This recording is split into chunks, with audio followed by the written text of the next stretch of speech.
Mesdames et messieurs, permettez-moi de convoquer les mots de Paul Ricard. L'histoire n'est pas ce qui fut, mais ce que nous choisissons d'en faire. Et aujourd'hui, si nous sommes ici, c'est parce que je vous invite, oui, je vous invite à sonder ce pouvoir souverain, celui de façonner par l'histoire, l'esprit d'un peuple et l'élan d'une génération. Réfléchir à l'enseignement de notre histoire, c'est peser avec la rigueur des nations qui se connaissent et la gravité des peuples qui se respectent, le pour et le contre, ce que nous héritons d'hier et ce que nous osons bâtir pour demain. Car entre le souvenir qui rassure et l'avenir qui bouscule, se dresse ce point d'équilibre que j'appelle aujourd'hui à examiner. Et dans ce jeu de miroir, dans ce dialogue où hier éclaire demain autant que demain interroge hier, dans ce jeu de miroir où l'audace des jeunes se mesure à la lucidité des anciens, se trace une voie, même de la transmission. Une transmission qui, loin d'être une simple leçon, devient un acte d'autorité, de responsabilité et de vision. Ce que nous avons reçu doit servir ce que nous deviendrons, et ce que nous deviendrons doit honorer ce que nous avons reçu. C'est là le chiasme, la cadence, la colonne vertébrale de notre débat. Mesdames et messieurs, le bonjour. Et puisqu'il me revient l'honneur d'ouvrir la position qui est la nôtre, laissez-moi vous parler sans détour. Non, l'histoire nationale ne doit pas être enseignée en priorisant ses réussites. Je le dis avec la sérénité de ceux qui ne craignaient pas la vérité et avec la force de ceux qui savent qu'une nation ne grandit jamais dans la complaisance. Un leader n'est pas né dans un hymne chanté trop tôt, mais dans une lucidité construite pas à pas. Un hymne national, on le chante qu'après avoir compris son sens. Un drapeau, on l'élève qu'après avoir compris ce qu'il a coûté. Et ce coup-là, ce chemin-là, ces contradictions-là disparaissent lorsque l'histoire devient une vitrine. Car une nation ne grandit pas en collectionnant ses victoires. Elle grandit en assumant tout ce qui l'a façonné, même ce qui inquiète, même ce qui dérange, même ce qui brûle encore. Et là, je vous parle d'une jeunesse qui ne confond pas admiration et manipulation. Oui, les réussites inspirent, mais ce n'est pas l'inspiration qui crée des leaders, c'est la compréhension, c'est le recul. C'est la capacité de regarder son pays droit dans les yeux, sans filtre, sans décor, et de dire « je sais d'où je viens » tout entier, pas seulement au sabri. Et permettez-moi d'illustrer.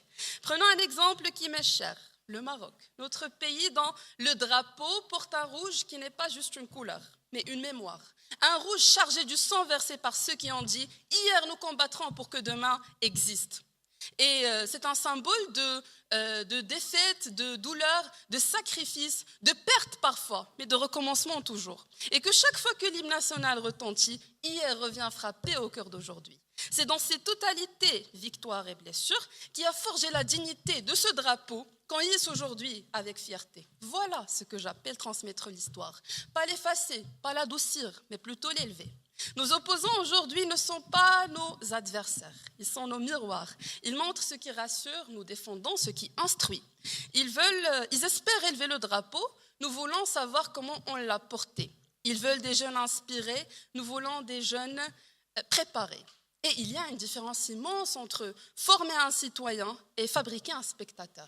Former un citoyen, c'est lui dire la vérité, toute la vérité. Fabriquer un spectateur, c'est lui offrir un résumé qui scintille. Et je refuse, oui, je refuse que notre jeunesse soit spectatrice de sa propre nation. Je suis ici pour défendre une jeunesse qui veut comprendre, pas simplement applaudir. Une jeunesse que l'on respecte assez pour tout lui transmettre. Une jeunesse que l'on arme, que l'on prépare. Parce qu'un leader ne naît pas dans une histoire arrangée. Il naît d'une histoire assumée. Un leader ne se construit pas dans un récit parfait. Il se construit dans un récit entier. Et si cette vérité dérange, c'est qu'elle forge. Parce que l'histoire, la vraie, ce n'est pas une ligne droite. C'est une boussole. Le nord de nos victoires, le sud de nos erreurs, l'est de nos renaissances et l'ouest de nos remises en question. Et cette boussole-là, si on ose la regarder tout entier, elle crée des leaders qui ne tremblent pas à la première tempête. Alors, mesdames et messieurs, entre le nord de nos réussites et le sud de nos erreurs, entre hier qui nous a forgés et aujourd'hui qui nous met en défi, entre ce que nous avons porté et ce que nous portons encore, c'est dans ces totalités, dans ce mélange entre lumière et ombre, dans ce dialogue entre mémoire et destin, que se construit le courage, que se mesure la grandeur, que se dessine le leadership. Et c'est ça qui naissent des leaders qui osent, qui lèvent le drapeau et qui écrivent demain. Je vous remercie.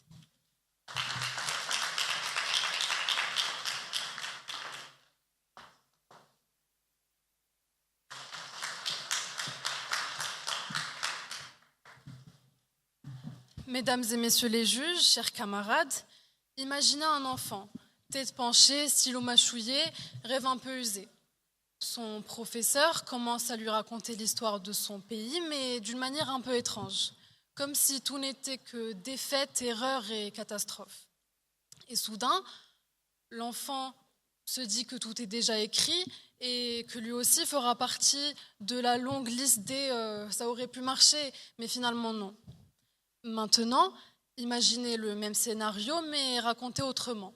Le professeur ouvre le manuel et dit « Aujourd'hui, je vais vous parler de ces fois où notre pays a réussi ce que le monde pensait impossible, de ces gens qui ont eu qu'une idée folle et qui l'ont réalisé, de ces moments où nous avons surpris l'histoire elle-même. » Et là, l'enfant se redresse, son stylo cesse d'être un chewing-gum et dans son regard apparaît une étincelle. Et cette étincelle, mesdames et messieurs, c'est la naissance d'un futur leader. Elle vient de quoi ? D'une histoire racontée avec ses éclairs de génie, avec ses audaces et avec ses réussites. Chaque nation, la nôtre comme les autres, avance grâce à des moments où quelqu'un, un peuple, un leader ou un inconnu a décidé qu'on pouvait faire mieux. L'être humain construit sa confiance en observant les preuves que quelque chose est possible. En montrant d'abord les réussites, on crée un état d'esprit. Mon pays a réussi, donc moi aussi je peux réussir. C'est un mécanisme psychologique démontré. La motivation vient du sentiment de capacité. Si on veut qu'un jeune s'intéresse à l'histoire, on commence d'abord par le passionner et non par lui donner l'impression d'être un personnage secondaire d'une tragédie nationale. On n'accroche pas les élèves en leur montrant un catalogue de défaites. Un débat d'ailleurs qui irait voir un film vendu comme 2 heures de catastrophe et de regrets. Personne. Le succès est le meilleur appât pédagogique. Et puis, soyons honnêtes, si vraiment enseigner les réussites rendait les jeunes naïfs, alors expliquez-moi pourquoi même les gens qui connaissent parfaitement les catastrophes historiques continuent quand même à refaire les mêmes erreurs. Si la connaissance des échecs suffisait à créer des génies, alors on vivrait déjà dans un monde dirigé par des maîtres du bon sens. Spoiler, ce n'est pas ce qui se passe. C'est bien la preuve que se focaliser sur les erreurs rend juste plus pessimiste et non intelligent. À ce rythme-là, nos chers adversaires vont bientôt nous expliquer qu'on apprend mieux la natation en regardant des compilations de noyades. Non, soyons sérieux, la motivation, elle, rend lucide, motivé. Et refuser ça sous prétexte de réalisme, c'est comme refuser une lampe torche parce que l'obscurité fait partie de la vie. On sait, mais cela n'empêche quand même pas d'allumer la lumière pour avancer. En réalité, s'opposer à mettre nos réussites en avant, c'est surtout oublier que la meilleure manière d'apprendre, c'est de regarder d'abord ce qui a réussi. Et ça, tout le monde le sait, même ceux qui prétendent le contraire. Mais on va créer une génération illusoire, diront nos chers adversaires. Vraiment, parce qu'on dirait qu'ils s'imaginent qu'on veut transformer les séances d'histoire en comédie romantique nationale.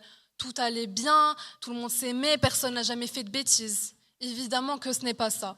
Nous ne disons pas effaçons, nous disons équilibrons intelligemment. Un jeune qui entend d'abord les réussites de son pays, c'est quelqu'un à qui on donne une raison d'ouvrir le prochain chapitre. On ne commence pas à lire un livre par les pages où tout le monde meurt. On nous accuse de cacher les erreurs. Faux. Nous disons simplement que commencer par les réussites crée un contexte émotionnel plus stable où les jeunes peuvent apprendre à analyser les erreurs sans sombrer dans le cynisme. Un élève démotivé ferme son esprit, un élève inspiré l'ouvre. Donc oui, la réussite peut être enseignée dans son entièreté, mais équilibrément. Le défunt roi Mohamed V n'a pas construit sa vision du pays en s'appuyant sûrement sur les défis politiques de l'époque ou à cause des tensions politiques, mais à partir de réussites, comme l'intégration du Maroc dans le marché global ou encore les avancées sociales comme l'initiative nationale pour le développement humain. De Gaulle n'a pas bâti la France libre en s'appuyant uniquement sur les défaites de 1940, mais aussi en invoquant les forces profondes qui avaient déjà existé. Ce n'est pas une question d'émotion, c'est une question de méthode intellectuelle. On agit mieux lorsqu'on connaît les ressources de son histoire. Merci.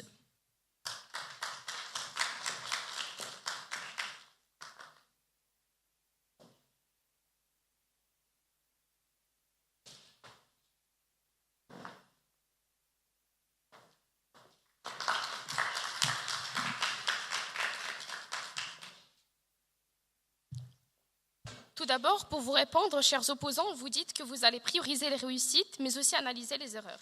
Eh bien, ce que vous appelez organisation intelligente chez des élèves en construction devient très vite une interprétation normative. Ce qui est central est perçu comme ce qui est juste, légitime et exemplaire.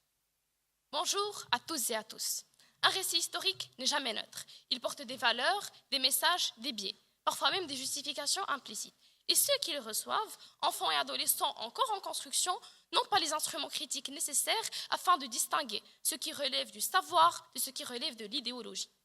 Leur apprendre uniquement les réussites reviendrait donc à les exposer à une vision déséquilibrée, déformée, simplifiée, parfois erronée de leur propre histoire.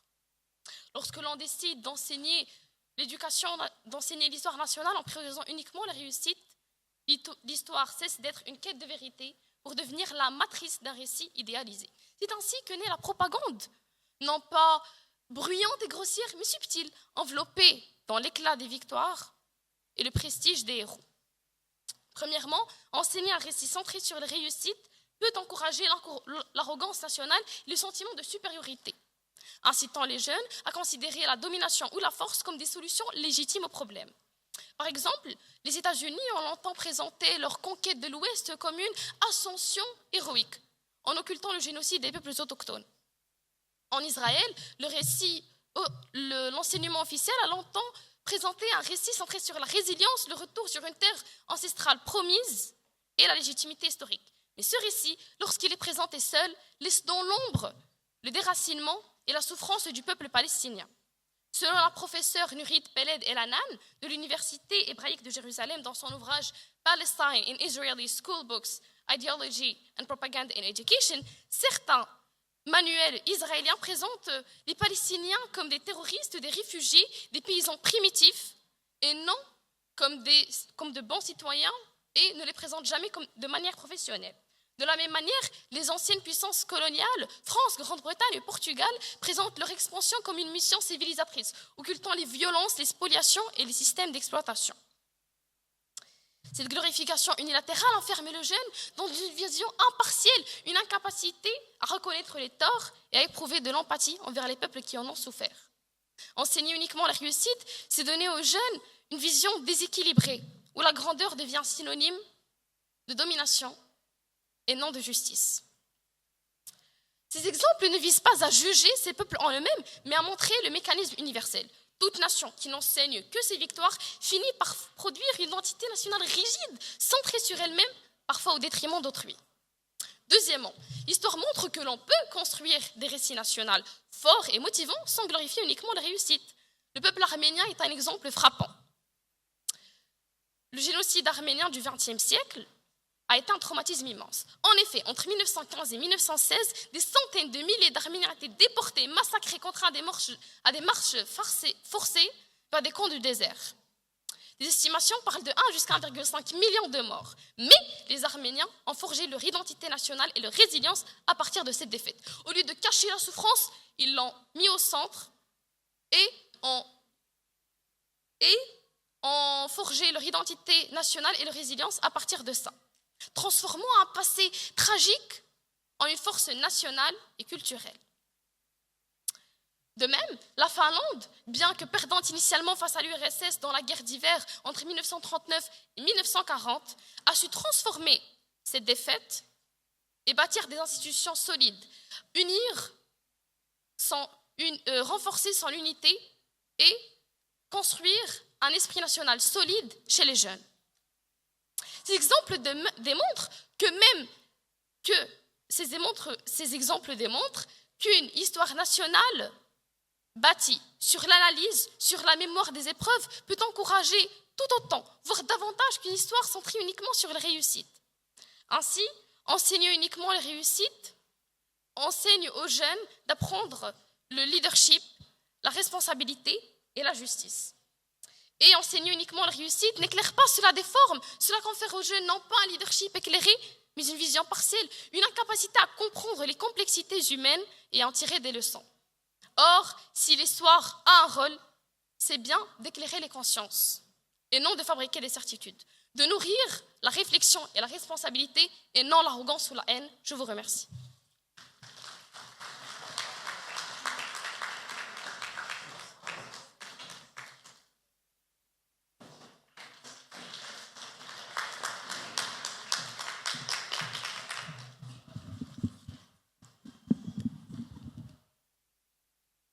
Mesdames et messieurs, soyons francs une seconde.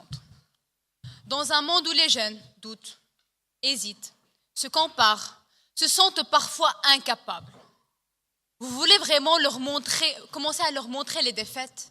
Non. On ne construit pas un leader en lui disant « Voilà tout ce qui ont échoué avant toi ». On construit un leader en lui montrant le sommet, pas le gouffre. Et si l'équipe adverse veut former des générations pessimistes, eh bien qu'elle commence sans nous. Permettez-moi d'être clair dès le départ. On ne forme pas des leaders en noyant les jeunes dans les échecs et les défaites. L'équipe adverse peut dire ce qu'elle veut, mais la vérité est simple. Les jeunes ont besoin d'inspiration, pas de résignation. L'histoire nationale n'est pas un catalogue de malheurs, c'est un réservoir de preuves. Preuve que l'homme peut accomplir l'impossible. Preuve que notre pays peut se dépasser. Preuve que le progrès n'est pas un miracle. C'est une décision. Et quand ces jeunes voient ces réussites, ils n'entendent pas seulement « ils ont réussi », mais ils entendent « moi aussi je peux ». Une réussite inspire, un échec décourage. Une histoire mal racontée détruit une génération. Alors on ne me vienne pas me dire que raconter uniquement les réussites crée des illusions. Non. Raconter les réussites, c'est montrer la route. Mais raconter uniquement les échecs, c'est bloquer la route. Les leaders ne naissent pas par la critique constante et permanente. Les leaders naissent d'un mental de victoire. Lorsqu'un jeune grandit avec des exemples de réussite, il développe une conviction essentielle. Je suis capable. Et cette conviction change tout. Elle augmente la prise de décision, la créativité, le courage et même la résilience. Les plus grands pays innovants, comme le Japon, la Corée du Sud et même les États-Unis, ont construit leur leadership sur une idée simple. Tu peux, tu es capable, regarde ce que ton pays a déjà accompli. C'est une mentalité de victoire qui crée des leaders. Et que dire de notre pays, le Maroc? Nor El Zazat, le plus grand parc solaire d'Afrique. Al Boraq, le premier TGV du continent. Tanger Med, l'un des ports les plus importants du monde. Ce ne sont pas des slogans, ce sont des faits, ce sont des preuves, ce sont des leçons de leadership national. Quand un jeune Marocain voit tout ça, il comprend immédiatement « Mon pays a osé, donc moi aussi j'ai le droit d'oser ». Un jeune qui connaît les réussites devient un acteur, tandis qu'un jeune noyé dans les échecs devient un spectateur. L'équipe adverse dira ou bien a déjà dit « Oui, mais il faut montrer aussi les échecs ». Nous n'avons jamais dit le contraire. Nous disons simplement ceci. Priorisons les réussites parce que ce sont elles qui forment des leaders. Les échecs expliquent le passé, mais les réussites construisent l'avenir. Qui voulez-vous former? Des jeunes qui se plaignent ou des jeunes qui bâtissent? Mesdames et messieurs, enseigner l'histoire en priorisant les réussites, ce n'est pas embellir du passé, c'est libérer le futur. C'est leur dire, l'histoire n'est pas terminée. C'est à vous elle t'attend, à toi d'écrire la prochaine réussite. Parce que les nations qui avancent, ce sont celles qui ne transmettent pas la peur, mais la fierté, l'ambition et le courage. Et c'est exactement ce dont nos jeunes et nos pays ont besoin. Merci.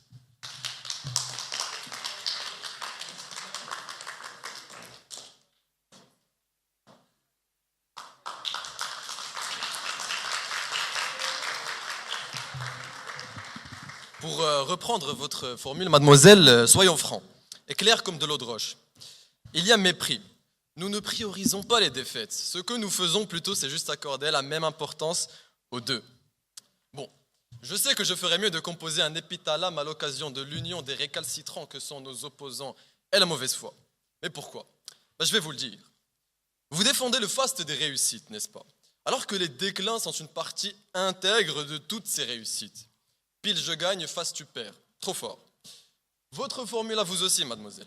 Si mon pays réussit, je réussis avec lui. Certainement, nous ne disons pas le contraire. Mais si mon pays échoue, je ferai tout ce qui est en mon possible pour le sortir de là. C'est une motivation en plus. Je répondrai également à votre question. Pourquoi les gens qui connaissent les catastrophes ne font rien ? Bon, déjà, il y a encore mépris. C'est un manque de maîtrise de 1 et de 2. Vous vous adressez aux mauvaises personnes. Nous parlons aux gens qui ont déjà ce potentiel d'avoir un peu de leadership. Et nous ne cherchons pas, comme vous avez dit, à trouver des génies. Ce que nous voulons plutôt, c'est éviter plusieurs erreurs, parce que qu'est-ce qu'un professionnel ? Un professionnel, ce n'est pas quelqu'un qui réussit tout du premier coup, mais c'est quelqu'un qui a fait toutes les erreurs possibles, ou du moins la plupart. Chers compatriotes, tout a ses limites, et nul ne s'engage au-delà d'une certaine mesure. Mais je crois que nous avons trouvé nos Dorators, nos Deus Ex Machina qui nous sortiront du tracas, qui veulent adopter ce système boiteux, alors que la situation est solidement assise. Si on commence à jouer avec ces paramètres-là, on va certainement buter. Et non, ce n'est pas du conservatisme, au contraire. Et pourquoi risquer la rage de nos jeunes concitoyens pour avoir instauré des règles dont on peut se passer ? Non seulement on leur ment, et quand bien même vous me parlerez de régulation, mais vous truquez, messieurs et mesdames, vous trichez. Parce que en gardant un discours un tant soit peu celui d'historiographe, déjà de 1, on garantit une meilleure maîtrise de l'histoire nationale. Et c'est congénial d'accorder autant de temps aux défaites. Parce que nous pensons sincèrement qu'il est primordial de savoir là où on a foiré. Là où on a fait l'erreur. Comment voulez-vous inspirer du bon leadership, du leadership efficace, si nous refaisons les mêmes erreurs en boucle ? Non, ça n'est pas ce que nous voulons. Il faut envisager la situation à froid. Faire point. Établir un champ des possibles que nous bâtirons sur une étude des défaites précédentes. Et donc, il n'y a aucune fatuité ostentatoire à tirer d'une quelconque priorité que vous voulez donner aux réussites. Patience et longueur de temps font plus que force ni courage, une très belle expression de La Fontaine. Et j'ajouterais même qu'il est vital de donner autant d'importance aux défaites parce qu'elles constituent une des pièces charnières à l'entendement, à la compréhension des réussites. Je m'explique. L'émotion, le patriotisme, la fierté nationale et par extension le leadership ne peuvent avoir lieu que si nous connaissons le chemin parcouru, nous savons d'où est-ce que nous sommes, d'où est-ce que nous sommes venus, tout le chemin qu'on a dû capahuter lamentablement dedans. Et justement, une réussite devient plus spectaculaire que si nous savons que la défaite qui l'a précédée était dévastatrice. Nous pouvons montrer que les réussites et les échecs sont intrinsèquement liés. Une petite analogie qui vous plaira, le but d'un footballeur ne devient beau ou très beau ou du moins spectaculaire que s'il a été marqué à 35 mètres en pleine lucarne ou après avoir dribblé 8 joueurs. Ou pour rester dans la thématique, le Japon, ou plutôt la Corée du Sud. Après avoir essuyé de cuisantes défaites et être tombé au plus bas après la guerre de Corée en 1953, vous la connaissez, n'est-ce pas ? Vous avez parlé de Corée du Sud, madame.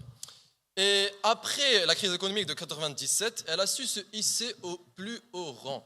Elle est maintenant parmi les pays les mieux développés, parmi les 15 meilleurs pays au monde. Et ce n'est pas moi qui le dis, c'est des études statistiques. Encore la Chine. La Chine, après des guerres civiles, un isolement politique, qui est maintenant la deuxième plus grande puissance économique mondiale. Et tout ça, ça rend fier, ça permet de faire avancer le schmilblick de manière beaucoup plus efficace. Ça nous pousse à avancer, ça nous motive à continuer.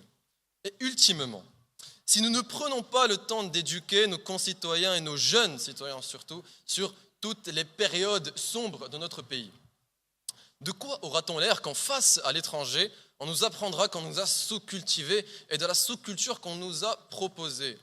Que serait l'Allemagne si on n'apprenait pas aux jeunes Allemands tout l'envers du décor de 1943 ? Vous croyez sûrement qu'ils développeraient une haine, un mépris absolument considérable à l'égard de leur pays pour avoir caché des choses que vous voulez tarir.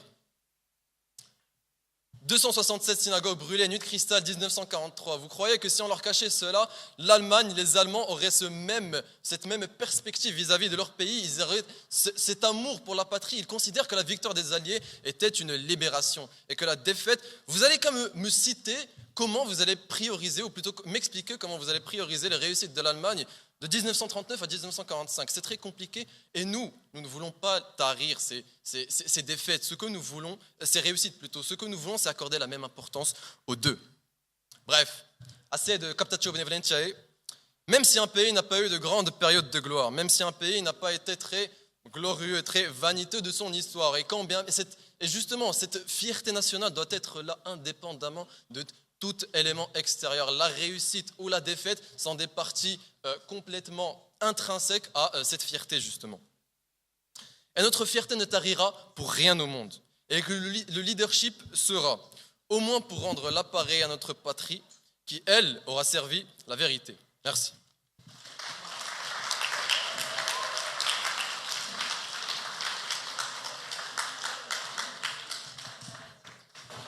Merci à l'équipe adverse pour ce plaidoyer en faveur de notre naïveté historique. Chers opposants, bonjour. Alors je comprends parfaitement que la position de mes très chers opposants ici présents ne leur permet pas d'avoir des exemples pertinents et des arguments solides pour défendre leur cause. Mais dire des choses pareilles, non, ça on ne peut pas l'accepter moi et mon équipe.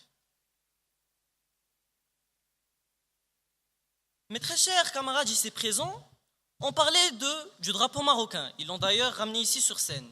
Mais ceux qui ne savent pas, c'est que le drapeau marocain symbolise une réussite historique, un État qui a préservé son identité et sa souveraineté à travers des siècles. De plus, le rouge sur le drapeau marocain évoque le sang versé lors de la marche verte. C'est une réussite, corrigez-moi si je me trompe. Mais bon, je comprends comme je l'ai dit au début. Mesdames et messieurs, bonjour. J'aimerais vous emmener avec moi faire un petit voyage, un flashback. Revoir l'époque où l'on était des êtres innocents, des êtres qui allaient à l'école, comme tout le monde d'ailleurs, et qui répétaient la même routine, encore et encore. Les matières qui se répètent et qui pour moi, c'était des matières qui ne servaient à rien.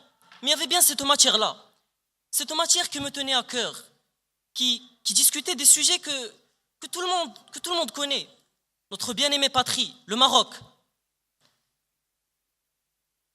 La matière dont je parle, c'est l'histoire géo. Mesdames et messieurs, fermez les yeux.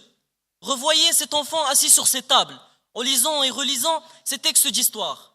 Ces textes d'histoire qui parlent de personnes qui ont su dire non, plutôt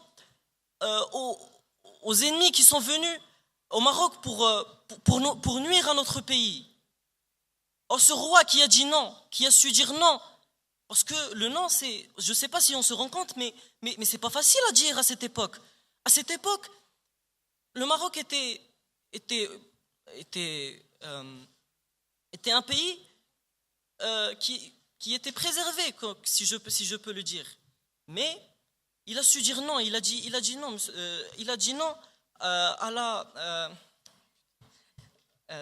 au protectorat. Je vais vous citer un exemple. Si vous avez parlé du drapeau marocain, je vais parler moi de l'hymne national. On a tous entendu d'ailleurs, au début de chaque débat, de chaque journée, on entend ce hymne national plutôt. Il me semble que vous ne savez pas la vraie histoire si vous citez l'exemple du drapeau. L'hymne national marocain est le résultat d'une réussite, pas d'une défaite. Le Maroc a transformé un héritage du protectorat au symbole de souveraineté et de l'unité nationale auprès de l'indépendance. Mesdames et messieurs, c'est absurde. Ce que disent mes très chers opposants ici présents n'a aucun sens. Remettons-nous aux questions. Merci.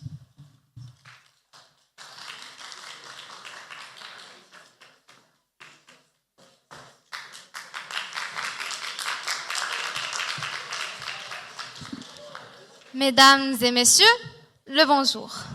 Au tout début, j'aimerais répondre à mademoiselle Maïsara. Si on montre seulement le sommet, se dit leader, quand il rencontrera un échec, il ne fera que paniquer et ne saura prendre cette chance et essayer de réussir une seconde fois. Et aussi, c'est pour former de bons capitaines de navires, on doit leur montrer des mers calmes et des mers turbulentes.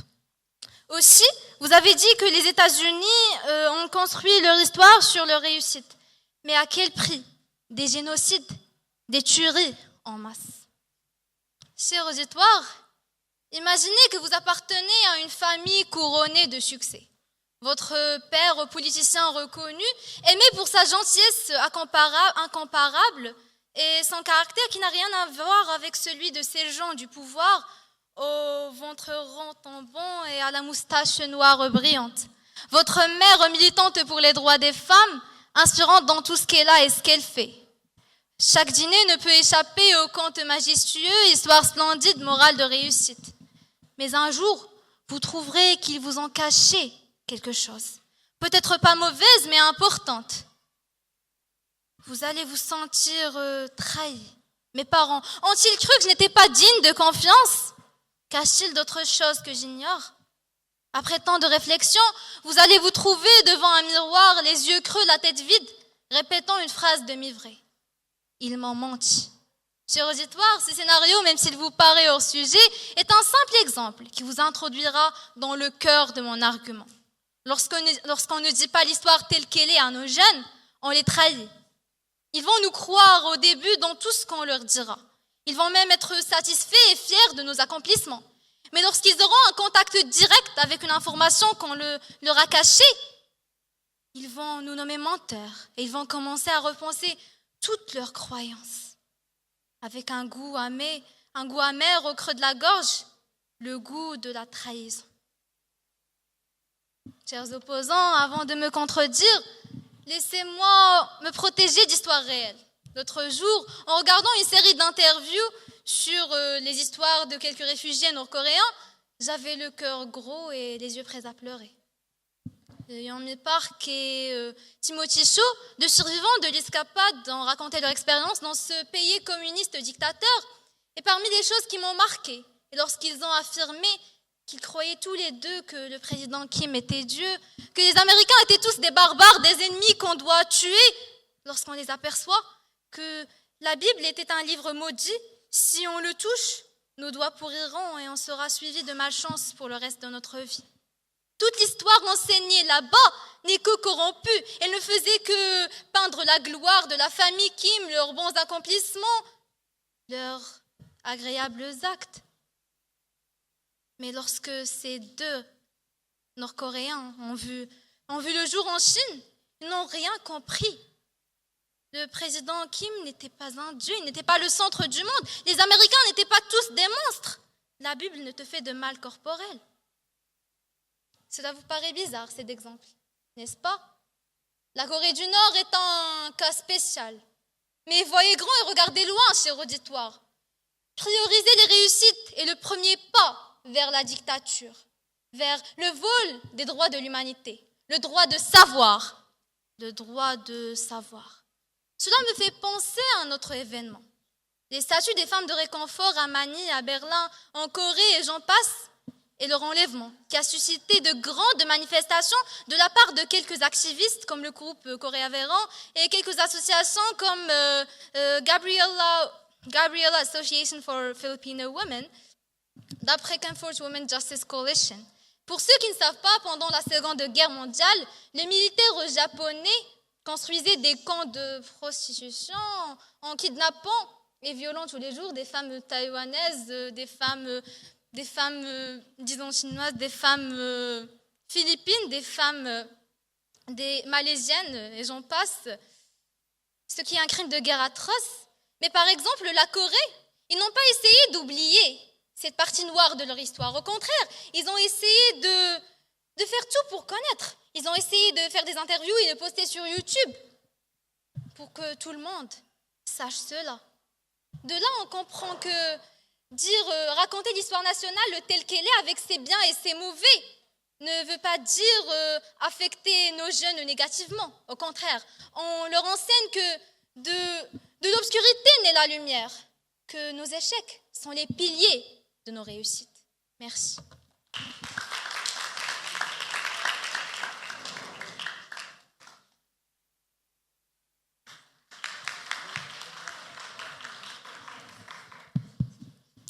Donc déjà, premièrement, bonjour à tous.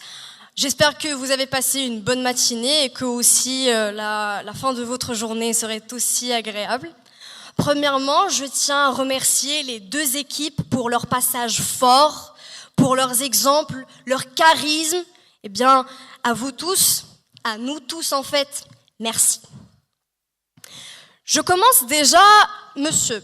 Vous avez dit la Corée, elle fait partie des pays les plus développés malgré le grand nombre de défaites qu'ils ont connues. Eh bien, monsieur, notre débat, ça parle du système scolaire. Qu'est-ce qu'on doit enseigner à l'élève? Si vous vous renseignez, dans son système scolaire, la Corée, dans le département de l'histoire et de la géographie, il priorise les victoires.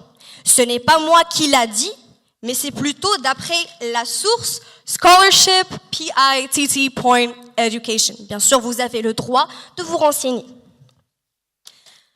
Maintenant, cher auditoire, préparer un bon débat, faire une bonne préparation, ça revient à se poser les questions.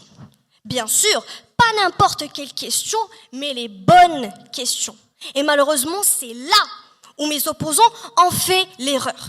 Une erreur tellement petite que sa fatalité dans le débat n'est pas négligée, mais plutôt passe inaperçue. On va me dire, allez, ok, toi qui sembles bien connaître le débat, vas-y, illumine-nous, c'est quoi ces questions? Eh bien, tout simplement, la première, c'est pourquoi est-ce qu'on veut être leader de base? En lead pour avoir le développement. Le développement, lui-même, c'est une victoire. Maintenant, la deuxième question clé. Comment inspirer le leadership? Attention, approchez-vous, complet. Soulignez sur ce mot. Pour répondre à cette question, nous allons faire l'étude des deux cas. Premier cas de figure, en priorisant la défaite. En priorisant la défaite, mon cher auditoire et honorable jury, les élèves vont acquérir un grand nombre d'atouts très importants. J'en cite, ils vont être conscients que la défaite est possible, que son potentiel est toujours présent. Ils vont savoir détecter cette dernière. Ils vont savoir dans quel moment est-ce que c'est un moment de crise, de défaite. Troisièmement, ils vont savoir la caractériser.